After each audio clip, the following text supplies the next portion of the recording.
So, you think the gardening season kicks off in the spring, right? Well, what if I told you you're missing out on a massive head start? Today, we're going to dive into the 18 essential crops you can and absolutely should be planting right now, in January. This is how you build a real, self-sufficient food supply for the entire year. Okay, let's get into it. Now, I know that statement might sound a little harsh, but it is a powerful, powerful truth. While most people are just flipping through seed catalogs and dreaming about their summer gardens, the really successful gardeners, they're already at work. This 1 month can make all the difference. So really, here's the choice. On one hand, you can spend the next few months just thinking about it, depending on the grocery store, or you can get your hands dirty and start building your own food security right now. The rewards for starting early, they are absolutely immense. All right, let's start with the essentials. These first crops we're talking about are the absolute foundation of any self-sufficient kitchen. I mean, these are the ingredients you find yourself using almost every single day. Yeah, we're talking about onions and leeks for that base flavor, tomatoes for all your sauces, cauliflower for roasting, crisp lettuce for salads, and celery for soups and stews.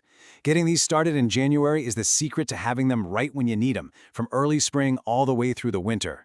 For crops like onions and leeks, the process is pretty simple, but it is so crucial. You just sow the seeds indoors in trays, keep them warm with plenty of light, and then, once they get their second leaf, you prick them out. That's just a fancy way of saying you gently move them to a new tray with more room to grow.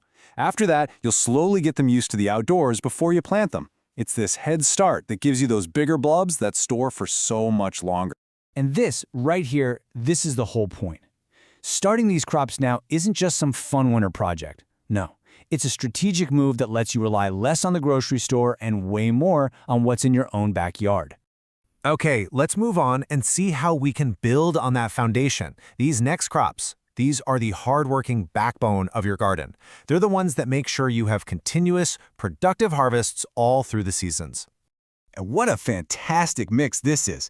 You've got your heat lovers like sweet peppers and rich eggplant, and then you have the cool weather champions, protein-packed broad beans and peas for early spring, plus versatile spinach and kale that'll keep producing when other gardens are totally empty.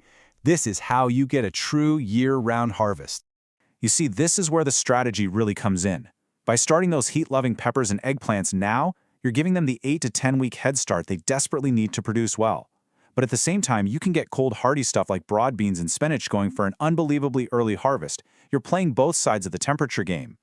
Of course, planting early has its challenges, right?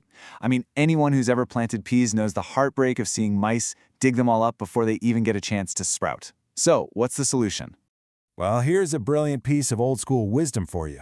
A quick soak and a little bit of kerosene before planting makes those seeds completely unappealing to mice. It doesn't hurt their germination at all, but it makes sure your seeds stay in the ground where they belong. It's a simple trick that can save an entire crop. And then we have kale. Honestly, if you plant only one green, make it this one. This stuff is practically indestructible. It can handle heat, it can handle cold. A few plants started now will give you nutrient-packed leaves not just for this year, but well into next winter. It's a true self-sufficiency superfood. All right, this final group of crops takes us beyond just seasonal planting. This is about making a one-time investment that's going to pay you back with food for years, maybe even decades. This is all about permanent food security. We're talking about garlic and shallots for year-round flavor, rhubarb for those amazing pies and jams, potatoes as a staple carb, Jerusalem artichokes, and of course, the king of perennial vegetables, asparagus. These are the plants you put in the ground once and they just keep on giving. Now, before you plant those potatoes, we need to talk about chitting. I know it sounds like a weird technical word, but trust me, it's a super simple and incredibly effective process. It's really just giving your seed potatoes a head start by encouraging them to sprout before they ever go in the ground. And look how easy it is. You just place your seed potatoes in something like an old egg carton with the little eyes facing up. Put them in a cool, light, frost-free spot, like a shed or an unheated room, and then you just wait. In about 6 to 8 weeks, you'll have these short, sturdy little sprouts, and your potatoes will be ready to plant, weeks ahead of schedule. And hey, if we're talking about long-term payoff, it really doesn't get any better than this. An asparagus bed, if you plant it correctly this year, can continue to produce fresh spears every single spring for over 20 years. That is an incredible return on your investment. So the point here is huge. Planting these crops is a fundamental shift in how you think.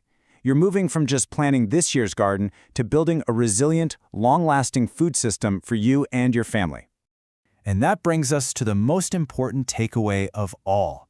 This isn't just about the plants. It's about your mindset. It's about shifting from being a passive consumer to being an active producer of your own food. Let's get this absolutely clear, once and for all. The growing season does not start in March or April when the weather starts to feel nice. It starts right now. It begins in the quiet of winter, when you're sowing those first seeds indoors, maybe while there's still snow on the ground outside. This is when the real work happens. And ultimately, this is what it all comes down to. January is the month that separates the dreamers from the doers. It's the difference between just talking about growing your own food and actually achieving true self-sufficiency. So, you've got the list. You have the knowledge. The only question left is the one that really matters. What are you going to be planting this January?